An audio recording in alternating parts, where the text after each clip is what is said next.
కాబట్టి ఆయా కార్యక్రమాల నిమిత్తం అక్కడ మట్టి తీసేసి ఉండొచ్చు. కానీ ఆ దేహము మట్టిలో మనం పూడ్చిపెట్టాము. కానీ దేవుడు అంటున్నాడు, ఆయన వచ్చు దినం ఒక దినం ఉన్నది. ఒక ప్రత్యేకమైనటువంటి ఆ దినమున ఆయనను ఎదుర్కొనుటకు మొదట లేచేటువంటి ఒక బ్యాచ్ వారు ఉంటారు. మొదట లేతురు అనే పదాన్ని మనం చదువుతాం. క్రీస్తునందుండి మృతులైన వారు మొదట లేతురు, అది మొదటి బ్యాచ్. తరువాత ఇంకో బ్యాచ్ ఉంది. వాళ్ళెవరంటే జీవము లేని వారు. వారు తీర్పులోనికి, నరకములోనికి వెళ్ళడానికి లేపబడేవాడు. కనుక గమనించాలి, మృతుల పునరుత్థానంలో 2 భాగాలు ఉన్నాయి. ఒకటి యుగయుగాలు ప్రభుతో ఉండడానికి జీవించేది, అది జీవ పునరుత్థానం అంటారు. మరింకొకటి అగ్నిలో పడవేయడానికి పునరుత్థానం, దానిని తీర్పు పునరుత్థానం అంటారు. ఈ మాటలు యేసు ప్రభు వారే చెప్పారు. దీనికి ఆశ్చర్యపడకుడి, ఒక కాలము వచ్చుచున్నది, ఆ దినమున ఆయన శబ్దమును విని మృతుల్లో ఉన్నవారు, క్రీస్తునందు మృతి నొందిన వారు జీవ పునరుత్థానానికి, మరి కడమ మృతులైతే తీర్పు పునరుత్థానానికి లేపబడతారని ప్రభు చెప్పారు. కాబట్టి ఆలోచన చేయండి, పునరుత్థానం అనగా ఏ శరీరాన్ని విడిచిపెట్టామో అదే శరీరం మరలా పునరుద్ధరించబడుతుంది. కానీ అది రక్త మాంసములు కలిగిన శరీరము కాదు. తల్లి గర్భము నుండి పుట్టినది రక్త మాంసములు కలిగిన శరీరం. కానీ రేపు తిరిగి లేపబడే శరీరము అది ఎన్నడూనూ పాడవని శరీరం. యుగయుగాలు దేవునితో ఉండగలిగినది, లేదా యుగయుగాల అగ్నిలో ఉండేది. అందుకే వాక్యం చెబుతుంది, అగ్ని ఆరదు, పురుగు చావదు. అంటే ఇక ఆ దేహము ఉడుకుతూనే ఉంటుంది. అది పునరుత్థాన దేహం. ఇప్పుడు సత్యనారాయణ గారు మరి మనందరినీ విడిచి సంవత్సరమైంది.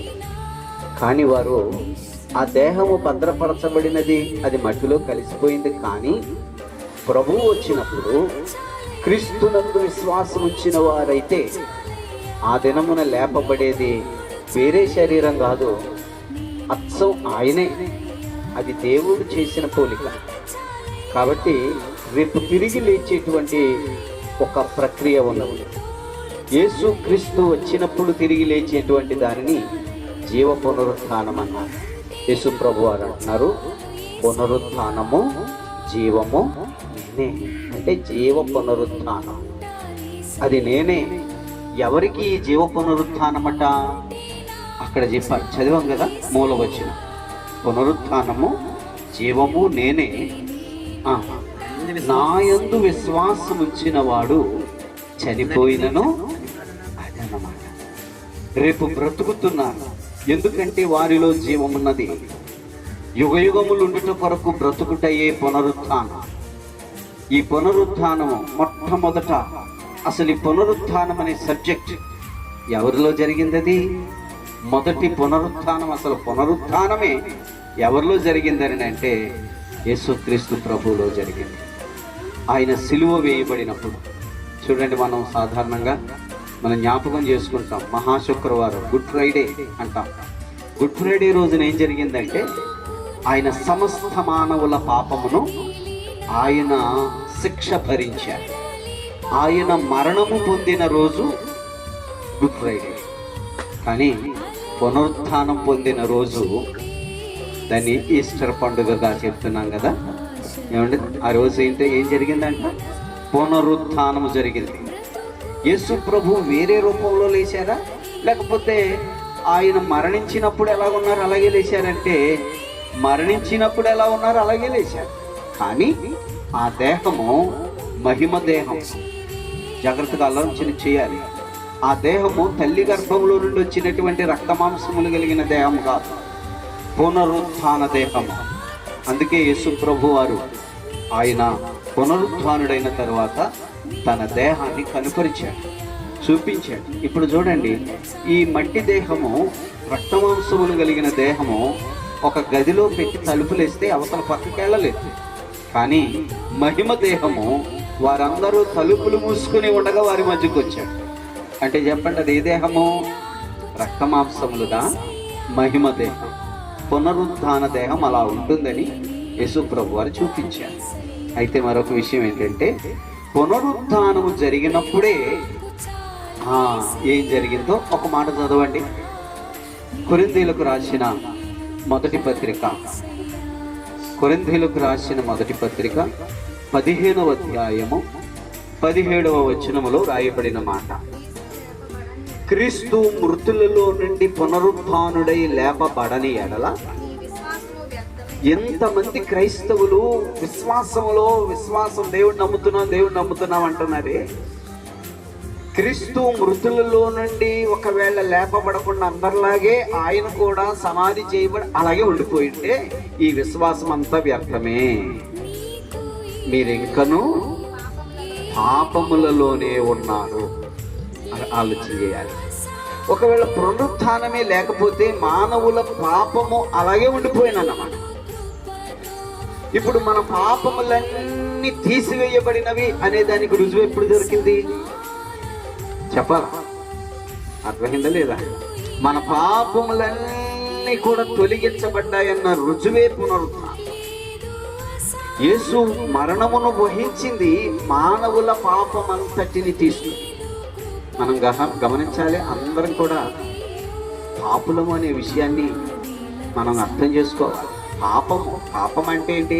అయ్యయ్యో అలా చేసేవేటరా, ఇలా చేసే పాపం కూడాను, ఈ సామాన్య పదాలు. కానీ పాపం అంటే తలంపుల్లో, మాటల్లో, క్రియల్లో, మన హృదయములో ఏ దుష్టత్వం ఉన్నదో దానిని మనము క్రియల రూపంగా చూస్తూ ఉన్నాం.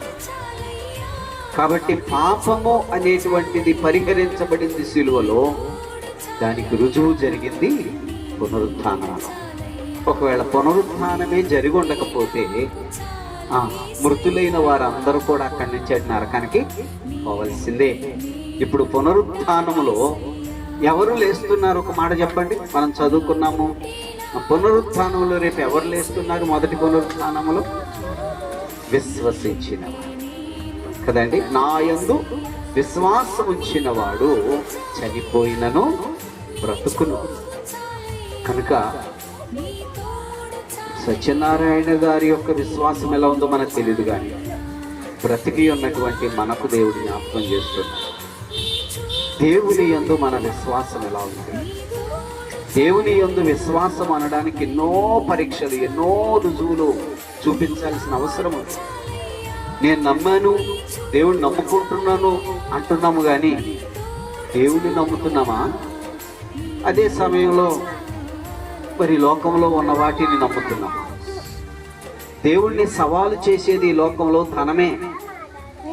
దేవుడు అంటాడు, ఒకే సమయంలో ఒకడు సిరికిని దేవునికిని దాసులుగా ఉండలేరు. దేవుడు అంటాడు, పూర్ణ హృదయముతో, పూర్ణ ఆత్మతో, పూర్ణ శక్తితో నీ దేవుడిని యెహోవాను ప్రేమించవలెను. అంటే పూర్ణ హృదయం అంటే దాని అర్థం ఏంటి? హృదయము నిండా ఆయన్ననే నమ్ముకోవాలి తప్ప ఇంకా దేనికి నువ్వు స్థానం ఇచ్చినది పూర్ణ హృదయం కాదు. ఇవాళ చాలా మంది క్రైస్తవులుగా కనబడుతున్న వారు దేవుణ్ణి నమ్ముతున్నామని చెబుతూనే లోకంలో ఉన్నటువంటి ఈ వనరులను నమ్ముకుని, ఈ వనరులు ఒకవేళ నీ నుంచి దూరం అయితే అయ్యో నేను బతకలేను అని భయపడుతుంది. ఒకసారి గమనించండి, దేవుడు మనకు పునరుత్థానం ఉంచాడు కేవలము నమ్మిన వారు కదండి. ఒక పాటలో ముంగమూరి దేవదాసయ్య గారు రాసిన ఒక పాట ఉంటది కదా, కేవలము నమ్ముకొనినా పరలోక భాగ్యం, పరలోక జీవంబు మన కబ్బులు. చూసారా పదం? కేవలము నమ్ముకుంటే ఇది దేవుడు మనకి ఇచ్చిన గొప్ప కృప. మరి క్రైస్తవులంగా పిలువబడుతున్న మనము అనేకమైన లోక సంబంధమైన విషయాల్ని నమ్ముతున్నాం. కొంతమంది ఇంకా సెంటిమెంట్లు నమ్ముతారు, ఇంకా కొంతమంది ఆ తాడు ఈ తాడు కట్టుకుని నమ్ముతారు, ఇంకా ముహూర్తాలు నమ్ముతారు. చాలా వాటికి హృదయంలో తావుండి నేను యేసు ప్రభువుని నమ్మాను. మోసపోతున్నా. యేసు క్రీస్తును సంపూర్ణముగా విశ్వసించుట రుజువులతో కూడినటువంటి విశ్వాసం కావాలి. అందరూ ఆ చప్పట్లు కొట్టండి, విశ్వాసం భజన చేద్దాం, యేసయ్య భజన చేద్దాం. అప్పుడు దేవుడు అన్నాడు, నా యందు విశ్వాసం ఇచ్చినవాడు ఈ లోకాన్ని విడిచి వెళ్ళినను ఒక దినమున బ్రతుకుతాడు. మృతుల పునరుత్థానం ఉన్నది. కాబట్టి సత్యనారాయణ గారి విషయంలో మరి దేవుడు మనకి పాఠాలను నేర్పుతున్నాడు.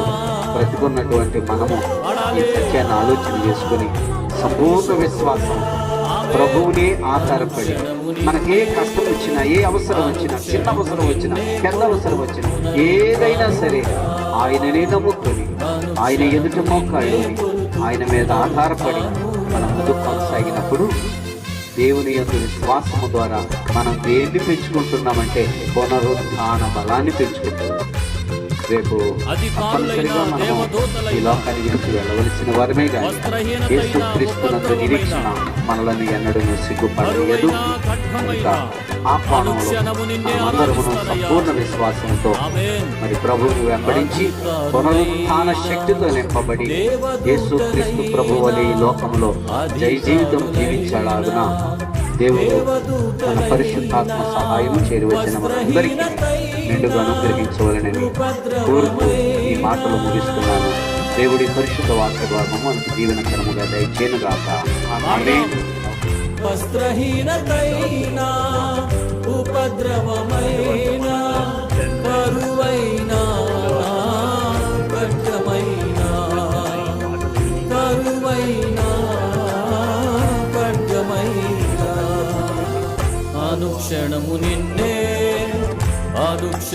నిన్నే కొలుతూ పునరుత్థానుడా, అనుక్షణము నిన్నే కొలుతూ పునరుత్థానుడా.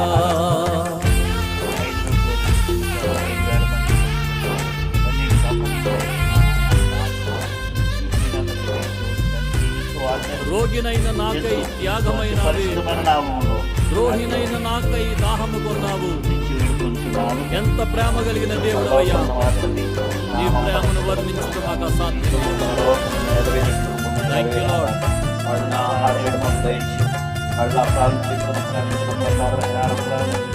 ఊహకందని నీ ధర్మమును ఆరాధన చేస్తున్నానయ్యా. ఆమేన్. రోగినైన నాకై త్యాగమైనావు, రోగినైన నాకై త్యాగమైనావు, ద్రోహినైన